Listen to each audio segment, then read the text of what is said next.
Halo, bertemu lagi bersama saya Hidayatullah. Pada modul 4 ini saya akan coba menjelaskan terkait dengan auditing service organization application. Nanti dalam materi ini saya akan mencoba menjelaskan terkait dengan profesi IT audit, tools yang digunakan oleh IT audit, khususnya di IT audit terkait dengan laporan keuangan. Nah, di sini yang kita bahas adalah definisi dari IT audit dan IT auditor itu sendiri. Kemudian tahapan dari IT audit. Kemudian persiapan-persiapan yang dilakukan jika Anda ingin menjadi IT auditor. Terus bagaimana cara kerja aplikasi IT audit. Tapi saya di sini akan membahas tentang ACL nanti. Juga akan ada video demo penjelasan tentang ACL. ACL itu adalah sebuah aplikasi CATS atau Computer Assisted Audit Technique and Tool. ACL itu kepanjangannya dari Audit Common Language. Nah, sebenarnya kalau kita melihat dari sisi audit, misalkan audit security, yang perlu diperhatikan di sini adalah terkadang tujuannya untuk melihat audit laporan keuangan. Di sini adalah yang terkait dengan international report standard. Sesuai nggak sih gitu laporan keuangan yang disusun oleh sebuah sistem itu dengan standar internasional. Kemudian berkaitan dengan audit fisik. Biasanya di sini adalah persediaan. Nah, kalau dilihat dari defining IT security audit tadi atau definisi IT audit, di sini sudah jelas dia bilang bahwa independent review, examination of record and activities to assess the adequacy of system control, to ensure compliance, to establish policy, operational procedure, and recommend change control policy and procedure. Maksudnya begini. Sebenarnya review secara independen dan pemeriksaan terhadap catatan dan aktivitas pengendalian, apakah pengendalian yang dilakukan terhadap sistem tersebut cukup dan sistem tersebut sudah sesuai dengan kebijakan atau prosedur maupun standar yang ditetapkan oleh perusahaan sesuai dengan tujuan perusahaan, baik penggunaannya atau pembangunannya, pendevelopan dari sebuah sistem tersebut. Nah, IT audit memastikan hal itu sesuai, maka dilakukan pemeriksaan. Nah, dalam melakukan pemeriksaan itu ada dua cara dilakukan oleh IT audit. Pertama dengan menggunakan black box method atau white box method. Biasanya black box method itu dengan hanya melihat kepada output dari input yang dilakukan oleh sistem. Secara umum apakah sesuai dengan prediksi yang dimiliki oleh seorang IT audit. Kalau white box method itu adalah melihat proses. Bahkan kalau bisa dilihat di sini ibarat sebuah mesin dibongkar. Kalau ibarat sebuah mekanisme sistem itu dilihat codingnya, dilihat algoritmanya, apakah sudah sesuai, apakah ada sesuatu yang aneh diselipkan di dalam situ. Nah, itu dengan menggunakan white box method. Nah, sebenarnya siapa sih IT auditor itu gitu? Siapa sih IT auditor itu? Nah, kalau dilihat dari sini adalah accountant. Jadi di sini kalau kita lihat dari IT audit itu sebenarnya kombinasi dari seorang accountant dan ahli komputer. Nah, itu disebut dengan IT audit teams. Kalau berkaitan dengan sertifikasinya di sini atau spesifik pekerjaannya banyak itu. Ada SPA, CISA, CISM, networking, hardware, software, information assurance, cryptography. Nah, ini ada yang saya ambil dari isaka.org, beberapa sertifikasi yang berkaitan dengan IT audit. Contohnya Certified in Risk and Information System Control. Berarti di sini sertifikasi untuk orang-orang yang nanti akan memeriksa berkaitan dengan risiko atau mengkaji tentang risiko pengendalian sistem informasi. Kemudian ada CISA atau Certified Information System Auditor. Nah, ini spesifik untuk auditor IT. Nah, kemudian ada Certified Information Security Manager. Nah, tentu ini diperoleh untuk para top manajemen level manager yang bertanggung jawab terhadap security atau keamanan sebuah sistem. Kemudian Certified in the Governance of IT Enterprise IT CJ. Nah, ini sertifikat ini untuk seseorang yang melihat atau menilai tata kelola, atau dia dianggap orang yang sangat kompeten dengan menilai tata kelola IT perusahaan dengan baik. Nah, di sini ada nih, tadi saya bilang ada CISA, Certified Information System Auditor, kemudian CISM, Certified Information System Manager. Nah, teman-teman bisa lihat ini secara detail di organisasi mereka di www.isaka.org, Information System Audit and Control Organization. Nah, di sini ada detail tentang sertifikasi tersebut. Nah, kalau CISA itu untuk dianggap sebagai seorang yang profesional di bidang CISA itu, di sini ada kualifikasi yang harus dipenuhi. Misalkan minimal mereka memiliki pengalaman 5 tahun di bidang IT audit atau di pengendalian, atau bekerja di bidang security IT.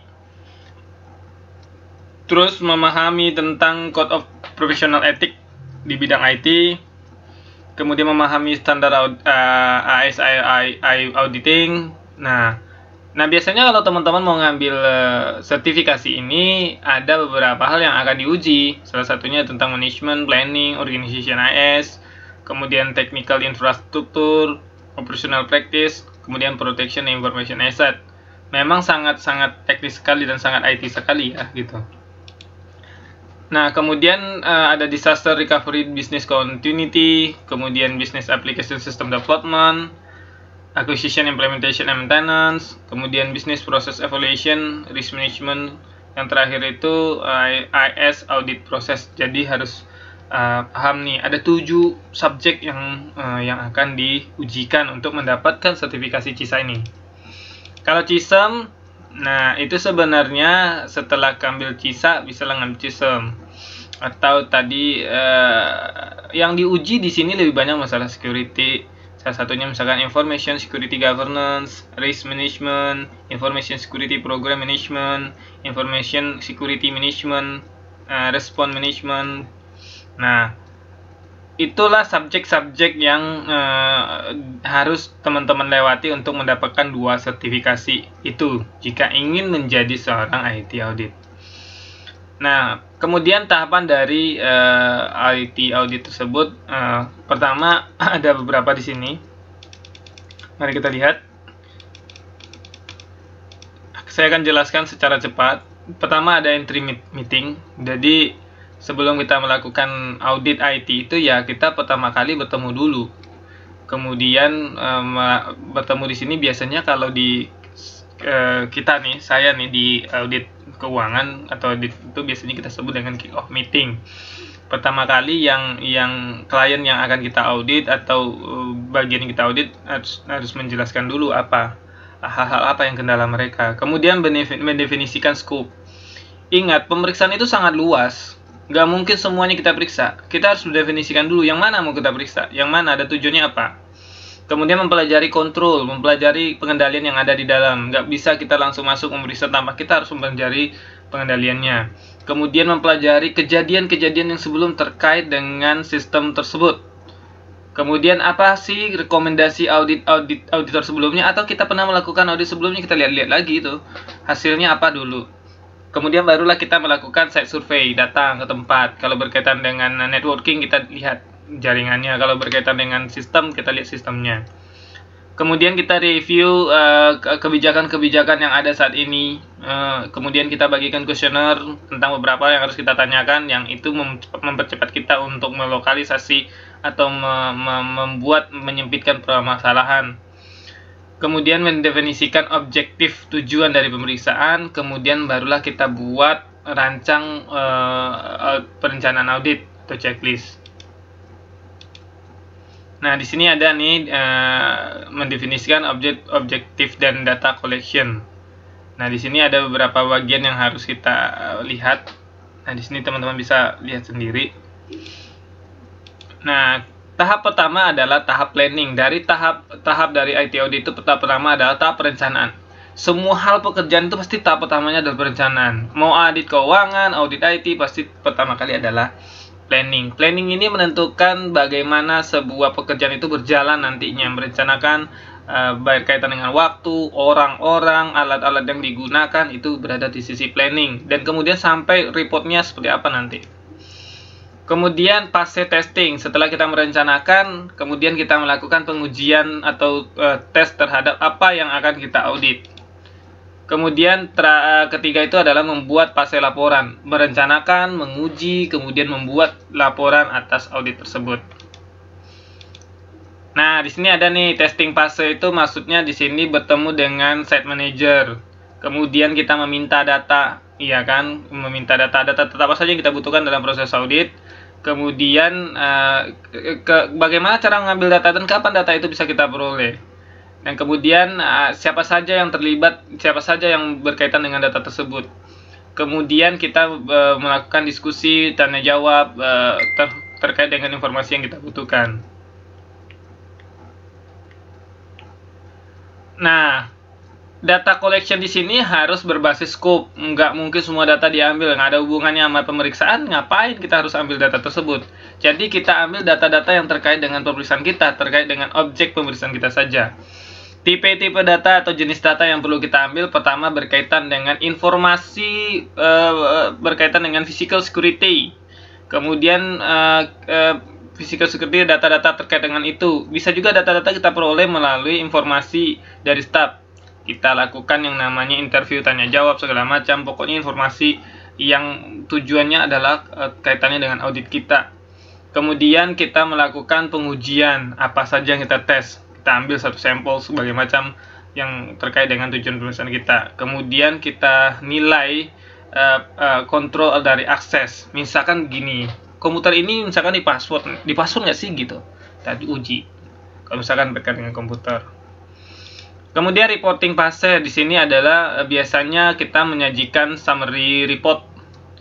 Laporan tidak boleh terlalu panjang, nggak boleh juga terlalu pendek gitu. Jadi kita bikin sebuah exit meeting, dalam artian ketemu, kita berikan laporan secara garis besarnya dan poin-poin yang harus diperhatikan dan problem masalah apa saja yang ada. Kemudian di sini pasti akan ada diskusi nih, laporan sebelum difinalisasi harus diskusi. Mana tahu yang menurut kita kurang tepat itu ternyata pada dasarnya kita kekurangan informasi dari site.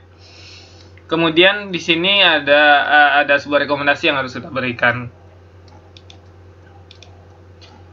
Nah, kalau tadi kan berkaitan waktu kita melakukan pembahasan. Di sini ada laporan lengkap itu bersisikan tentang tadi mulai dari perencanaan, mendefinisikan objek pemeriksaan, skop pemeriksaan, bagaimana cara kita mengolek data tersebut, kemudian baru kita summary-kan berkaitan dengan permasalahannya. Yang biasa isinya terdiri dari tabel-tabel, misalkan checklist tadi di tabel, kemudian data-data sebelumnya di compare, kemudian kita bikin grading high, middle and low risk misalkan, kemudian perbaikannya seperti apa. Itu berkaitan dengan laporannya. Nah, di sini kalau teman-teman ingin menjadi seorang auditor, tujuannya di sini adalah kita tidak untuk mencari kesalahan sih sebenarnya, dan kemudian kita harus menyiapkan banyak hal dan kita harus tahu tentang skop pemeriksaan. Kemudian bagaimana cara mengambil sebuah informasi dan data yang baik gitu. Tidak ada pemaksaan di sini, tidak boleh ada pemaksaan dalam sebuah audit. Nah, berkaitan dengan aplikasi audit, nah nanti sebenarnya di sini ada kaitannya ada 8 ya, berkaitan dengan administrasi, input, proses, output, kemudian kita cek logical security. Input itu misalkan bagaimana data itu masuk menggunakan apa, kemudian diproses, kemudian laporan seperti apa. Kemudian kita bisa juga ngecek bagaimana kalau jika terjadi bencana, prosesnya, perencanaan disaster recovery plan-nya. Apakah ada terjadi change management atau ada user support, kemudian ada pihak ketiga yang terkait dengan sistem tersebut, atau ada kontrak. Kemudian bagaimana pengendalian sistem secara umum. Nah, di sini ada sebuah video berkaitan dengan biasanya umumnya auditor keuangan yang menggunakan sistem. Ini kaitan dengan misalkan teman-teman jadi auditor keuangan menggunakan sistem memeriksa laporan keuangan.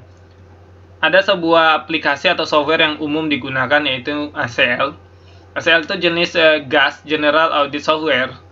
Nah, tergolong ke dalam CATS, Computer Assisted Audit Technique and Tool atau teknik audit berbantuan komputer. Nah, mari kita lihat video berikut penjelasannya terkait dengan fungsi dari aplikasi ini.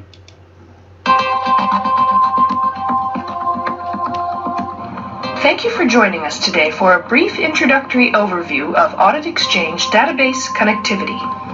This demonstration is approximately 5 minutes long and is intended to provide you with an introduction to using Audit Exchange for direct database access. One of the best features of Audit Exchange is the ability to connect to and query against live data without the need to keep extracting the latest tables. Audit Exchange uses the native connectors of Oracle, DB2, and SQL Server to talk to those systems, meaning the data never leaves a secure server environment. In this example, I will show direct data connectivity to DB2, SQL Server, and Oracle databases to ask questions of my different ERP systems.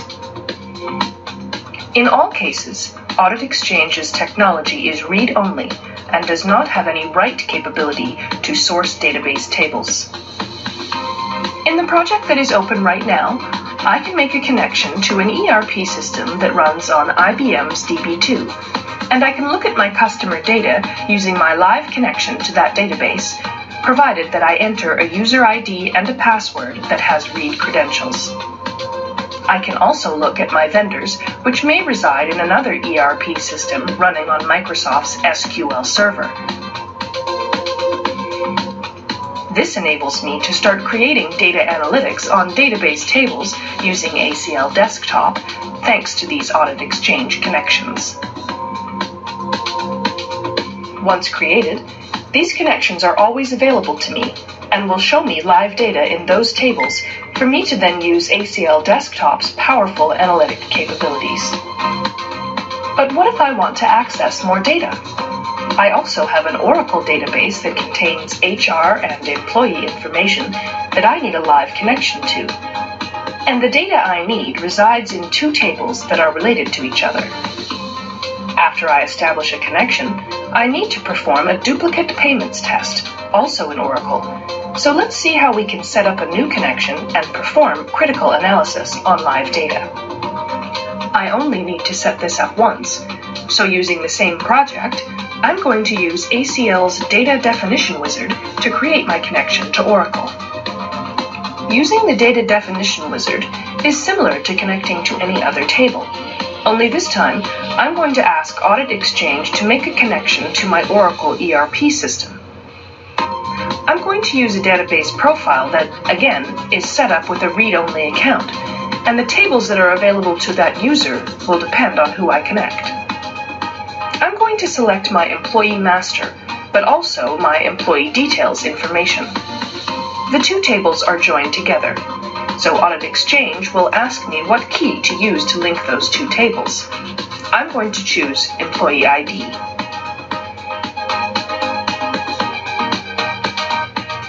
A confirmation of that relationship is on the next page of the wizard.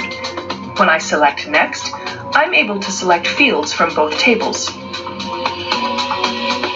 For my Employees table, I'm going to select the employee, the first name, the last name, the email address. And from the Employee Details table, I'll select the job title, the salary information, and the commission percentage. I can limit the scope of data that appears in ACL by using a where clause. For example, where job title is not equal to contractor, and I can order the data alphabetically by last name if I want to. Confirmation of my selections is displayed on the final page, and when I select Finish, I can name the table for my ACL project.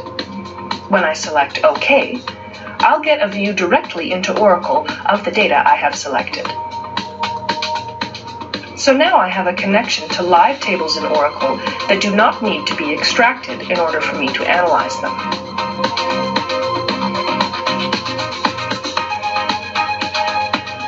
Here's another example.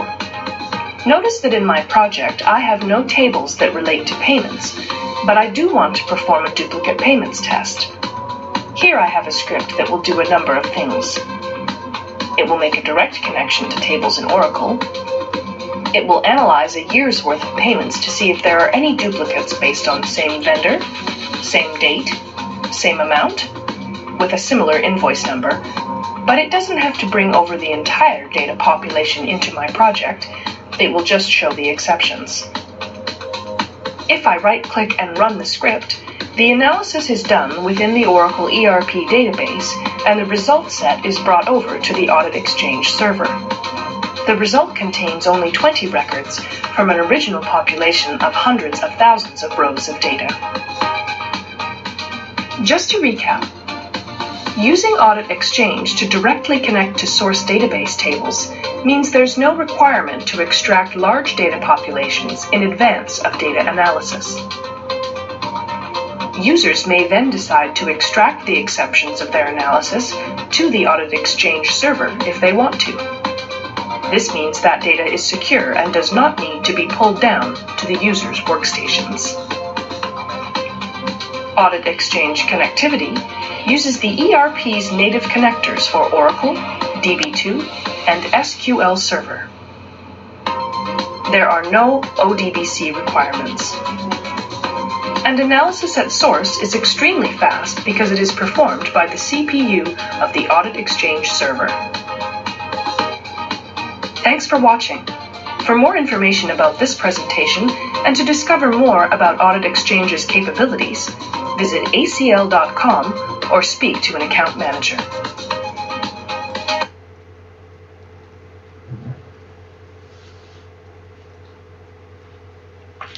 Nah, itu video berkaitan dengan ACL yang secara umum sudah dijelaskan. Ada sih beberapa video lainnya, nanti mungkin di sesi lain akan saya jelaskan. Nah, di sini tadi secara umum sudah dijelaskan oleh video tersebut. Yang harus diperhatikan di sini adalah dalam melakukan pemeriksaan itu adalah siapa sih pihak-pihak yang bertanggung jawab, kemudian apakah dalam pengembangan sebuah sistem itu sesuai dengan aturan yang berlaku.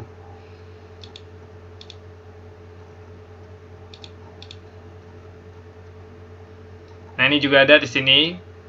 Semain the process change the application go through. Pertama harus diperiksa itu adalah proses harus terdokumentasi, harus cukup. Kemudian siapa sih yang ingin melakukan sebuah perubahan itu? Jika ada sistem yang melakukan perubahan, siapa yang menyetujui? Itu harus kita periksa. Apakah sudah sesuai dengan siapa sih yang melakukan uji coba? Kemudian siapa sih yang memeriksa apakah sudah sesuai? Apakah ada pihak lain yang melakukan uji coba tersebut? Nah, ini sebenarnya berkaitan dengan lingkungan. Yang terkait dengan sistem dan aplikasi. Nah, semua hal ini, materi ini saya ambil dari beberapa referensi, salah satunya dari isaka.org. Demikianlah yang saya jelaskan, semoga bermanfaat buat rekan-rekan semua, dan selamat belajar.